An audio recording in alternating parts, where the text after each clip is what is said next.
নমস্কার বন্ধুরা, পূজা পদ্ধতি চ্যানেলে আপনাদের সবাইকে ওয়েলকাম। আমরা পঞ্চগুড়ি নির্মাণের ভিডিওতে তুষ পোড়ানো এবং গুঁড়ো করার ভিডিও আমরা আপলোড করেছিলাম এবং তখনই অনেকে বলেছিল যে সবুজ রং অর্থাৎ বেলপাতা গুঁড়ো কী করে করতে হয় তার একটা ভিডিও। তো প্রথমেই বেলপাতাগুলোকে এরকম ডাঁটি থেকে ছাড়িয়ে, ঠিক আছে, শুকোতে রাখতে হবে। শীতকালে করলে ভালো হয়।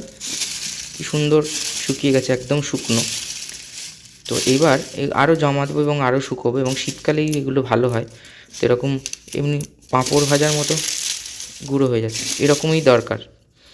আরও জমাতে হবে এবং আরও শুকোতে হবে, আমি লাস্টে দেখাবো পরে।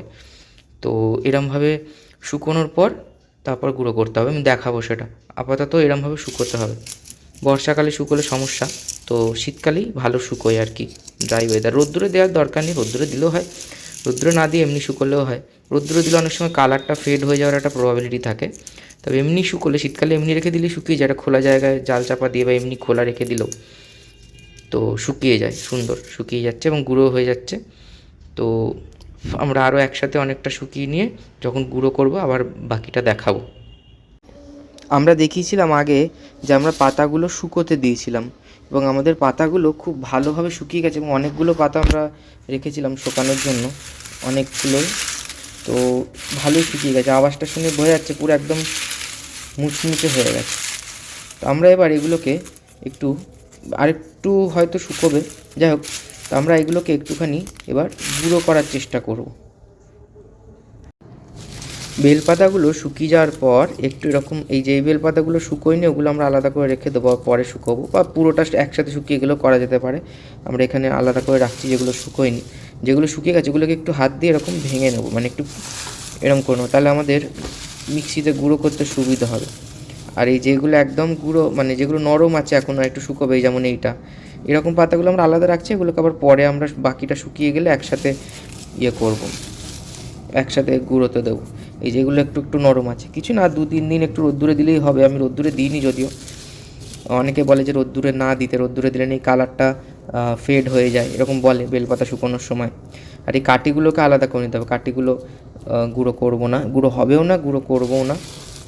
এমনি যেগুলো এরকম মুড়মুড় করে গুঁড়ো হয়ে যাচ্ছে সেগুলো আমরা মিক্সিতে দেবো, আর যেগুলো হচ্ছে না সেগুলো আবার শুকোনোর জন্য রাখবো। বা এইগুলো আলাদা করে নিয়ে ওইগুলো শুকিয়ে গেলে একবারে মিক্সিতে গুঁড়ো করলেও হবে, যেটা হোক আর কি, যেটা সুবিধে। তো এই যে যা গুঁড়ো হওয়ার হয়ে গেছে, আর বাকিগুলো গুঁড়ো হবে না। এবার আমরা এগুলোকে মিক্সিতে দেবো। আমরা বেলপাতাটা মিক্সিতে গুঁড়ো করে নিয়েছি, আর সেটা এরকম হয়েছে, খুব মিহি হয়নি। এবার এটাকে অনেকবার মিহি করতে হবে। শিলনোড়া হলে কি একসাথে হয়ে যায়, মিক্সিতে এই সমস্যা। এই যে এরকম এরকম একটা টেক্সচার এসছে, কিন্তু এটাকে আরও অনেক মিহি, একদম ডাস্ট পাউডার করতে হবে। তার জন্য এটাকে আমরা অনেকবার ঘোরাবো এখনও।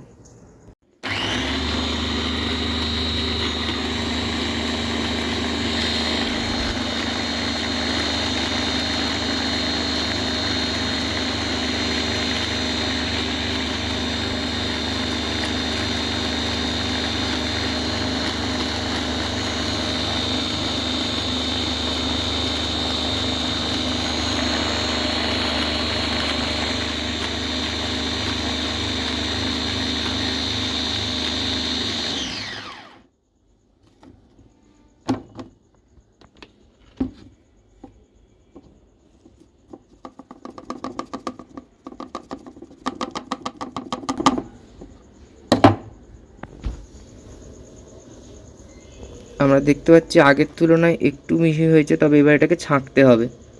একদম পাউডার কিন্তু পুরোটা হবে না, একটু ছাঁকতে হবে এটাকে, ঠিক আছে? একটু ছাঁকলে একদম মিহিটা বেরিয়ে যাবে। ছাঁকার পর দেখাচ্ছি। ছাঁকতে হবে মানে চালুনিতে একবার করে নিতে হবে, তারপর দেখাচ্ছি। এই যে একদম মিহিগুলোগুলো, এই যে এইগুলো একদম মিহি গুঁড়ো হয়েছে, এরকম যেগুলো আছে সেগুলো বেরিয়ে যাবে ছাঁকলে। বেলপাতা ছাঁকতে গেলে আমরা একটা চালুনি নিয়ে নেবো, আর নিচে একটা থালা নিয়ে নেবো, দিয়ে পুরো এই গুঁড়োটা যেটা হয়েছে আমাদের সেটা পুরো এর মধ্যে ঢেলে দেবো।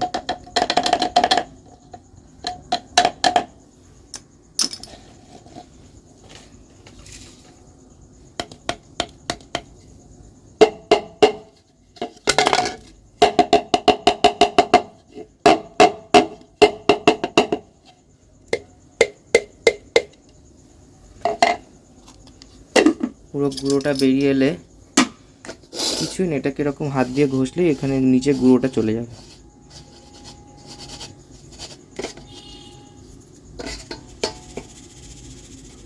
এই যে নিচে দেখতে পাচ্ছি আমরা একদম মিহি গুঁড়োটা, যেটা চালুনির ফাঁক দিয়ে বেরোতে পারছে, এরকম গুঁড়োগুলো আলাদা হয়ে যাচ্ছে।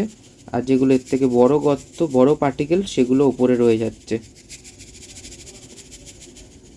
এইভাবে 2-3 বার করব, যেগুলো বেরোবে সেগুলোকে আবার একটু মিক্সিতে করব। এরকমভাবে করার পর যেগুলো একদমই হবে না সেগুলোকে আমরা আলাদা করে রাখবো। এবং সেগুলো এই যে আমাদের কাছে আলাদা করে রয়েছে, এইটা আমরা শিবের মাথায় ইউজ করি। শিবের মাথায় বিল্বপত্র চূর্ণ দিয়ে দেওয়া যায় বিল্বপত্রের অভাবে, তো সেই জন্য রাখি। একদম মিহি পাউডারটা রেখে দেবো মণ্ডলের গুঁড়ো করা, পঞ্চগুড়ি মণ্ডলের জন্য। আর একটু যেটা মিহি হবে না একদম, সেটাকে রাখবো শিবের মাথায় অর্পণ করার জন্য। পুরো মিহি হয়ে গেলে আমি দেখাচ্ছি।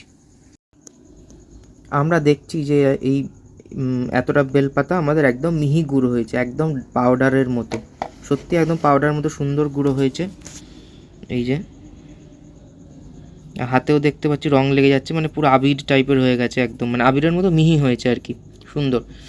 তো এক ঝুড়ি বেলপাতা থেকে আমরা দেখছি মাত্র এইটুকু গুঁড়ো হয়েছে মিহি। আর এখানে রয়ে গেছে এতটা, যেগুলো একদম মিহি নয়। তো ওগুলোকে চেষ্টা করবো আর একবার গুঁড়িয়ে যদি কিছু বেরোয়, তবে খুব একটা হয় না, ওই প্রথমেই যা হয়। যাই হোক, তো অনেকটা বেলপাতা থেকে কিন্তু এইটুকু গুঁড়ো হয়। তো তাই জন্য আমাদের বেলপাতার গুঁড়ো, এটা থেকে একটা মণ্ডল হয়ে যাবে আরামসে, সবুজ তো খুব একটা বেশি লাগে না। তবে একটা মণ্ডল বানানোর জন্য আমাদের প্রায় অলমোস্ট 1 ঝুড়ি বেলপাতা শুকিয়ে গুঁড়ো করতে হচ্ছে। তো ওই জন্য বেলপাতার গুঁড়োটা খুব মানে বেশি পরিমাণে লাগে, বেলপাতার পরিমাণটা বেশি লাগে গুঁড়ো বানানোর জন্য। এখন অনলাইনেও দেখি বেলপাতার গুঁড়ো পাওয়া যায়, তো কেউ যদি চায় কিনতে পারে, কিন্তু সেটা অরিজিনাল কিনা আমি জানি না। তবে বাড়িতে বানালে এই অনেকটা বেলপাতা শুকোলে তবে এইটুকু গুঁড়ো হবে।